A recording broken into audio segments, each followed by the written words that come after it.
If you are buying products on Amazon, then this video is for you.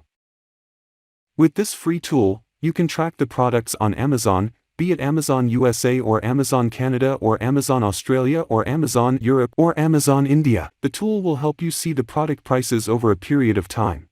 What was the cost of the product a month back, or few days back, or you can see the price that has gone up and down, over a period of time.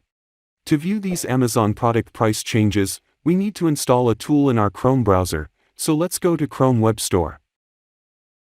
And look for Keepa for Amazon, the Chrome extension. Next, we need to select the Chrome extension, and add the Keepa for Amazon extension to Chrome browser. Once added to Chrome browser, we need to register on Keepa website, and verify the email for the tool to work.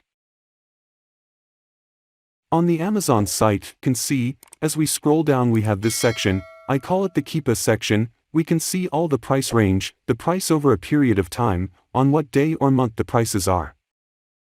I hope this video is helpful to you. With this we have come to the end of this video. Please subscribe to my channel, and click the bell icon, to get updates when we add new content.